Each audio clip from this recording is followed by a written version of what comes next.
நீங்கள் எதற்காக இந்து சமயத்தின் மீது இவ்வளவு வன்மம் கொள்கிறீர்கள்? நம்முடைய உதயநிதி அவர்கள் சொல்கிறார், கொசுவை அடிப்பதைப் போல, மலேரியா ஒழிப்பதைப் போல சனாதனத்தையும் ஒழிக்க வேண்டும் என்கிறார். அடிப்படை புரிதலே இல்லாமல் நீங்கள் பேசினால் இப்படி? இந்து மதம் தான் சாதியின் உயிர்த்தலம் என்று திரும்ப திரும்ப பேசுகிறீர்களே, உண்மைக்கு மாறாக. குறைந்த விலை, நிறைந்த தரம், தங்கள் தேவைகள் அனைத்தும் ஒரே இடத்தில். ஜெயச்சந்திரன். பெரியாருடைய பிராமண எதிர்ப்பு என்று ஒரு குறிப்பிட்டவர்களை தனியாக பிரித்து வெறுக்கக்கூடிய அந்த அணுகுமுறையை நான் ஒரு நாளும் அங்கீகரித்ததில்லை. நம்முடைய பாழ்பட்ட இந்துக்கள் இருக்கிறார்களே, இவர்களுக்குத்தான் 1000 கட்சிகள், 1000 தலைவர்கள், 1000 சாதிகள். கட்சி பார்த்து வாக்களிப்பது, சாதி பார்த்து வாக்களிப்பது. மேன் தோ பியார் திவானா என்றால் ஓரளவு அண்ணாமலை இப்படி ஹிந்தி படித்திருப்பாருன்னு நினைக்கிறேன். அதுதான் தப்பு. இது ஒழியணும் அது ஒழியணும்னு சொல்றது முதல்ல ஒழியணும். யாரு? நம்மால. இதுதான் நோய்.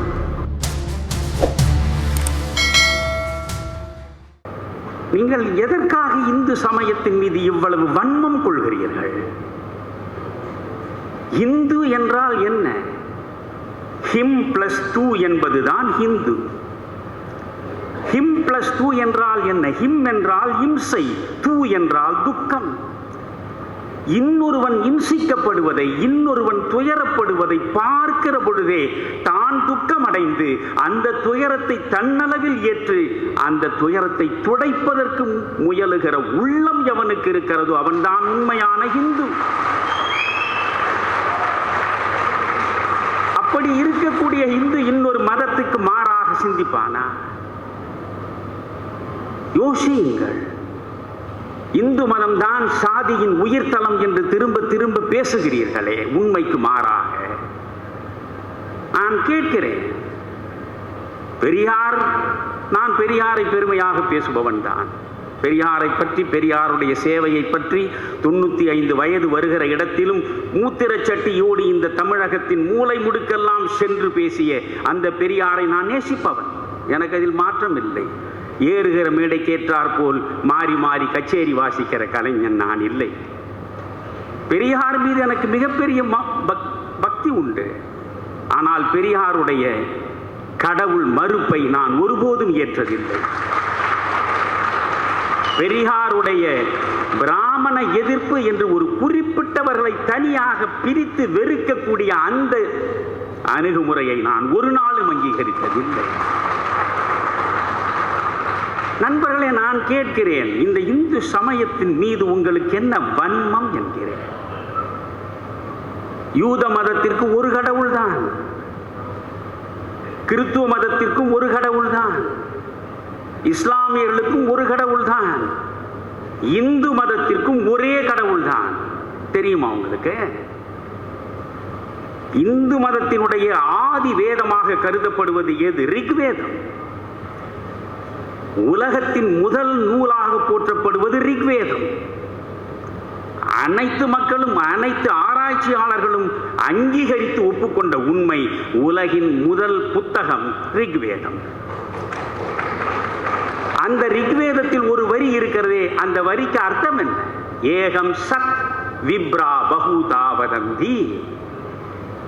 ஏகம் சத் என்றால் உண்மை ஒன்றுதான். விப்ரா பகுதா வதந்தி, உண்மை ஒன்றுதான், ஆனால் அது பலவாறாக பார்க்கப்படுகிறது. அவ்வளவுதான். நீ சொல்லுகிற ஒரே கடவுள் எங்களுக்கும் அதுதான், ஆனால் அதை நாங்கள் பலவாறாக பார்த்து பழகி இருக்கிறோம். நண்பர்களே, பல வடிவங்களில் பார்த்து பார்த்து பாடி பாடி பரவசப்பட்டவன் தானே பாரதி. ஆனால் அவன் என்ன சொல்கிறான்? ஒன்று பரம்பொருள், நாம் அதன் மக்கள் என்கிறான். ஒன்றுதான் பரம்பொருள். சிவனுக்காகவே உருகி உருகி உருகி உள் எலும்பே உருகக்கூடிய அளவுக்கு அழுது அழுது தொழுது தொழுது பாடினாரே மாணிக்க வாசகர். மாணிக்க வாசகருடைய திருவாசகத்தை படித்து வெள்ளைக்காரனை உருகிவிட்டானே ஜியு போப். ஆனால் அந்த மாணிக்க வாசகரை என்ன சொல்கிறார்? ஒரு நாமம் ஓர் உருவம் ஒன்றும் இல்லார்க்கு 1000 திருநாமம் பாடி நாம் தெள்ளேனம் கொட்டோமோ. பரம்பொருள் என்பவன் ஒரு நாமத்திற்கு உட்பட்டவன் இல்லை, ஒரு உருவத்திற்கு கட்டுப்பட்டவன் இல்லை. எங்களுக்கு தெரியும் ஒருவன் தான் பரம்பொருள். இந்த உலகை படைத்து உயிர்களை படைத்து எங்களை காத்து பராமரிக்கக்கூடியவன் ஒருவன் தான். ஆனால் அந்த ஒருவன் எப்படி இருப்பான்? பிரம்மம் என்று பேசுகிறது உபநிடதம், தெய்வங்கள் என்று பேசியது வேதம், பிரம்மம் என்று பேசியது உபநிடதம். பிறகு வந்தார்கள், குறிப்பாக ராமானுஜர் வந்தார் 900 ஆண்டுகளுக்கு முன்னாலே. நீங்கள் அறிவு சார்ந்தவர்களுக்குத்தான் பிரம்மம் என்ற ஒன்றை பற்றி அறிந்து கொள்ள முடியும், புரிந்து கொள்ள முடியும். சாதாரண மக்களும் இறைவனோடு நெருக்கமாக சென்று சேர வேண்டும் என்றால் அவன் வடிவமற்றவன், அவன் எந்த குணங்களும் அற்றவன் என்று பேசினால் பயன் இல்லை. அவனுக்கு சில வடிவங்கள் கொடுத்து சில குணங்களை கொடுத்து அவன் மீது பக்தி செலுத்தி அவனிடமே நம்மை ஒப்படைக்க வேண்டும் என்பதுதான் இந்த இந்து சமயத்தினுடைய வளர்ச்சி. எனவே உங்களுக்கும் எங்களுக்கும் பெரிய வேறுபாடு ஒன்றும் கிடையாது. நான் என்ன கேட்கிறேன், வெறும் புழுகு மூட்டைகள் இந்து புராணங்களும் இந்து இதிகாசங்களும். நீங்கள் வேதத்தை பார்த்தால் ஒன்று ஸ்ருதி, இன்னொன்று ஸ்மிருதி என்கிறோம். ஸ்ருதி என்பது ஒன்று, ஸ்மிருதி என்பது ஒன்று. நம்முடைய உதயநிதி அவர்கள் சொல்கிறார், கொசுவை அடிப்பதைப் போல, மலேரியா ஒழிப்பதைப் போல சனாதனத்தையும் ஒழிக்க வேண்டும் என்கிறார். சனாதனத்தின் மீது உங்களுக்கு என்ன கோபம்? சனாதனம் தான் பெண்ணடிமைத்தனத்தை கொண்டு வந்தது, சனாதனம் தான் சாதிகளிலே உயர்வு தாழ்வு கற்பித்தது. இதை ஒரு ஏறக்குறைய 70-80 ஆண்டுகளாக திராவிட இயக்கத்தினுடைய மிகப்பெரிய அறிவு சுடர்பரப்பும் மனிதர்களெல்லாம் இதைத்தான் பேசுகிறார்கள். அதற்குத்தான் நான் விடை சொன்னேன். சார், நீங்கள் சனாதனம் தர்மம் என்பது வேறு, வருணாசிரம தர்மம் என்பது வேறு. அடிப்படை புரிதலே இல்லாமல் நீங்கள் பேசினால் இப்படி? வேதங்களும் உபனிஷதங்களும் வழங்கக்கூடியதுதான் சனாதன தர்மம், அதுதான் ஸ்ருதி. ஸ்ருதி என்பது என்றும் நிலையானது, என்றும் நிலையானது. அண்ணல் அம்பேத்கர் சொல்கிறார், nothing is eternal, nothing is eternal, everything is changing. நிரந்தரமானது என்று ஒன்றும் கிடையாது. எனவே சனாதனம் நிரந்தரமானது என்று சொன்னால் நான் அதை ஏற்க மாட்டேன். எல்லாமே மாறக்கூடியது என்கிறார். எல்லாம் மாறக்கூடியதுதான், தோன்றியது அனைத்தும் அழியும். ஆனால் உண்மை நேற்று ஒன்றாகவும் இன்று ஒன்றாகவும் நாளை ஒன்றாகவும் நிறம் மாறக்கூடியதில்லை. உண்மை என்றும் ஒன்றாக இருக்கும். அந்த உண்மைதான் கடவுள் என்கிற பொழுது கடவுள் எப்பொழுதும் நிலையானவன் தான். அதைத்தான் நீங்கள் ஸ்ருதியிலே நாம் பார்க்கிறோம். இந்த ஸ்ருதி எப்படி எழுதப்பட்டதா? இல்லை, காற்றின் மூலமாக அன்றைய முனி சிரேஷ்டர்களின் காதுகளிலே வந்து விழுந்து அவர்களுக்குள்ளே வளர்த்தெடுத்த ஞான தேடலில் அனுபூதியாக வெளியே வந்து சேர்ந்தது இந்த ஸ்ருதி என்று. அது எப்படி காற்றின் மூலமாக வந்தது? என்னையா கதை விடுகிறீர்கள் என்கிறார். நான் மித்த பணிவோடு கேட்கிறேன். நீங்கள் இஸ்லாமிய மார்க்கத்தை எடுத்துக்கொண்டால் நபிகளாரை உம்மி என்று அழைப்பார்கள். உம்மி என்றால் எழுத படிக்க தெரியாதவர் என்று பொருள். எழுத தெரியாமல் படிக்க தெரியாமல் இருக்கக்கூடிய மனிதனைத்தான் உம்மி என்பார். நபிகளாரை உம்மி என்கிறது இஸ்லாம் மார்க்கம். அந்த உம்மியாக இருக்கக்கூடிய நபிகளார் ஹீரா மலைக்குண்டிலே போய் அடிக்கடி தனிமை தவம் இருக்கிறார். அவர் தனிமையிலே இருக்கிற பொழுது ஒரு நாள் வானத்திலே இருந்து ஒரு ஜிப்ரீல் என்கிற தேவ தூதன், வான தூதுவர், அவர் இறங்கி வருகிறார். வந்து நபிகளார் முன்னாலே நிற்கிறார். நபிகளாருக்கு காட்சி தருகிறார். பிறகு நபிகளாரை பார்த்து சொல்கிறார், நபியே ஓதுவீராக என்கிறார். இவையெல்லாம் திருமறை திருக்குரானில் இருப்பதை உங்களுக்கு சொல்லிக் கொண்டிருக்கிறேன். நபியே ஓதுவீராக. நான் படிக்காத உம்மி, என்னை போய் நீங்கள் ஓதச் சொல்கிறீர்களே, நபியே ஓதுவீராக. இரண்டாவது முறையும் ஜிப்ரீல் சொல்கிறார், இல்லை என்னால் முடியாது. முடியும், நபியே ஓதுவீராக என்று மூன்றாவது முறையும் சொன்னார். இப்படி சொன்னதிலிருந்துதான் 23 ஆண்டுகள் வானத்தில் இருந்து இறைவனால் கடைசி இறை தூதர் என்று அழைக்கப்படுகிற பெருமானார் வாய் வழியாக இறக்கப்பட்ட வசனங்கள் தான் திருமறை என்று நீங்கள் பேசுவதை நான் ஏற்றுக்கொள்கிறேன். ஒரு உம்மியின் வாய் வழியாக 23 ஆண்டுகள் இறைவனே அனுப்பி வைத்த வசனங்கள் தான் உங்களுடைய மார்க்கத்தின் வேதம் என்று சொல்வதை நான் ஏற்றுக்கொள்கிறேன். இதை நம்புகிற நீங்கள் காற்றின் வழியாக அந்த முனிசிரேஷ்டர்களின் காதுகளில் விழுந்து அனுபூதியாக வெளியே வந்தவைதான் வேதங்கள் என்று சொன்னால் அதை மட்டும் ஏன் ஏற்க மறுக்கிறீர்கள்? ஏன் ஏற்க மறுக்கிறீர்கள்? புராணங்களில் நம்ப முடியாதவை எவ்வளவோ இருக்கின்றன இந்து சமயத்தில் என்கிறீர்கள். கன்னி மேரிக்கு மகனாக பிறந்தார் கர்த்தர் என்று நம்பினால்தான் நீ கிறித்துவன். கன்னி மேரிக்கு எப்படி ஒரு மகன் பிறக்க முடியும் என்று நீ கேள்வி கேட்டால் அந்த கணத்திலேயே நீ கிறித்துவனாக இருக்க முடியாது. கடலின் மீது அப்படியே நடந்தார் கர்த்தர் என்று பைபிள் பேசுகிறதே, அதை நம்பினால்தான் நீ கிறித்துவன். கடலின் மீது ஒருவன் எப்படி நடக்க முடியும் என்று கேள்வி கேட்டால் நீ கிறித்துவனாக இருக்க முடியாது. நான் அதைத்தான் சொன்னேன். கர்த்தர் போகிறார், அவருக்கு பின்னாலேயே பெருங்கூட்டம் திரண்டு செல்கிறது.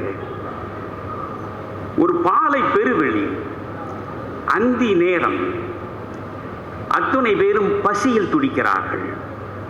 சீடர்கள் வந்து கர்த்தரிடம் சொல்கிறார்கள், ஆயிரக்கணக்கில் மக்கள் கூடியிருக்கிறார்கள், பசியாற்றுவதற்கு என்ன செய்வதென்று தெரியவில்லை. எங்களிடம் 5 அப்பங்களும் கொஞ்சம் மீனும் இருக்கின்றன, இவற்றை கொண்டு எப்படி அனைவருக்கும் பசியாற்றுவது என்று சீடர்கள் கேட்கிறார்கள். உடனே கர்த்தர் அதை இப்படி கொடு என்கிறார். வாங்கினார். அப்படியே அதை வாங்கி விழிகளை உயர்த்தி இறைவனை போற்றி பிறகு சீடரிடம் கொடுத்து அனைவருக்கும் நீங்கள் கொடுங்கள், அவர்கள் பசியாறுவார்கள் என்றார். பைபிள் பேசுகிறது 5 அப்பங்களும் மீனும் இதை வாங்கினார்கள், அனைவருக்கும் பகிர்ந்து கொடுத்தார்கள்.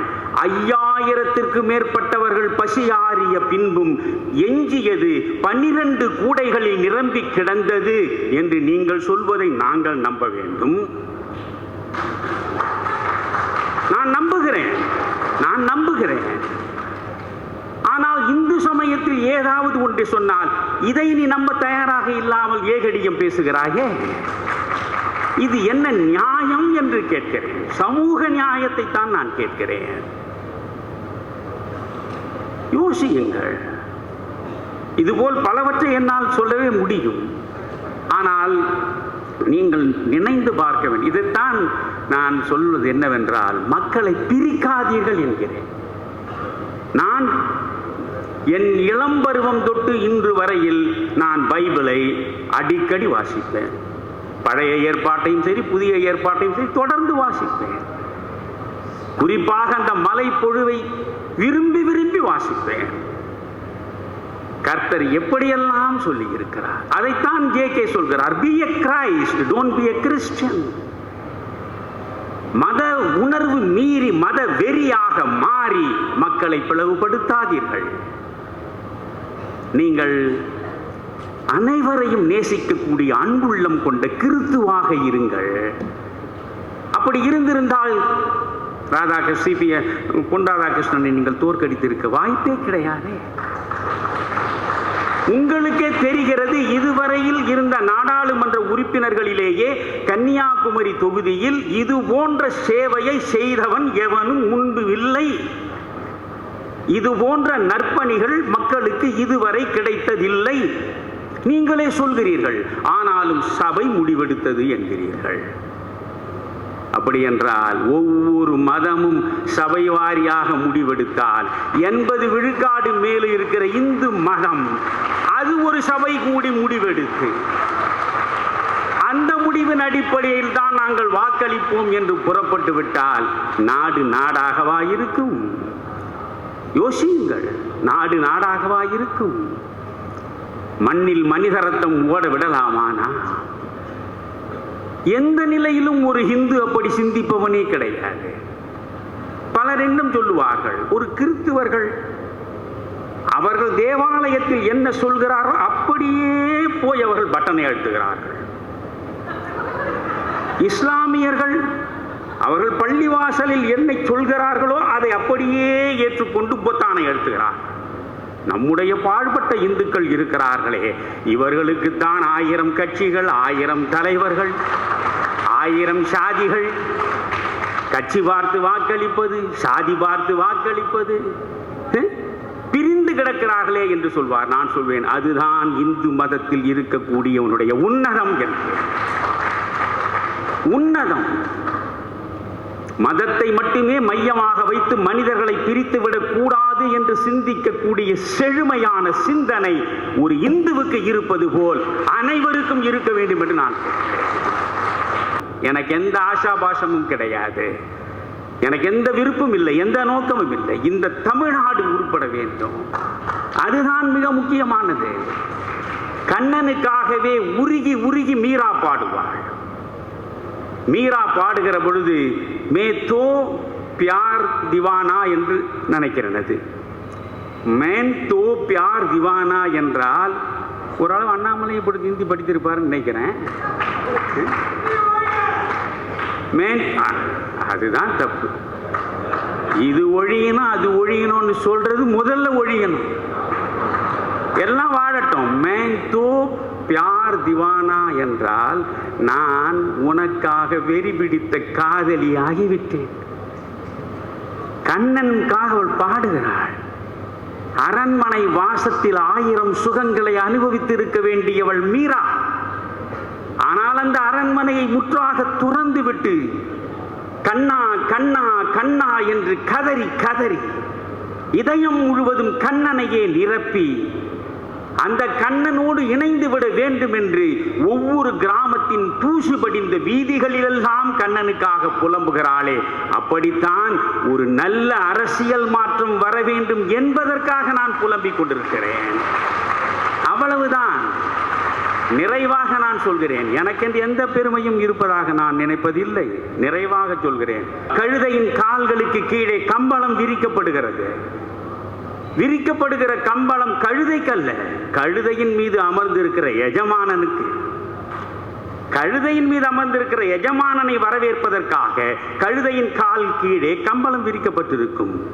இந்த கம்பளம் நமக்குத்தான் என்று கழுதை நினைத்தால் கழுதை அறிவற்றது என்று பொருள். நான் கழுதை. என் 55 ஆண்டு காலத்தில் நான் வாழ்ந்த வாழ்வில் எனக்கு எங்காவது சில பெருமிதம் இருக்கிறது என்று சொன்னால் இந்த கழுதை இன்று வரையில் சுமந்து கொண்டிருக்கக்கூடிய என் கடவுள் காமராஜருக்கு தான் அந்த பெருமை முழுவதும் சேரும். எனவே அந்த காமராஜருடைய கனவை நனவாக்க ஊழலற்ற ஒரு உயர்ந்த ஆட்சியை தருவதற்கு யார் புறப்பட்டாலும் அவர்கள் பின்னாலே போய் நான் நிற்பேன். அப்படி நின்று நின்று நம்பி நம்பி ஏமாந்து நைந்த நிலையில் நான் சோர்ந்து விழுந்தேன். அந்த நேரத்தில் யாரு நம்மால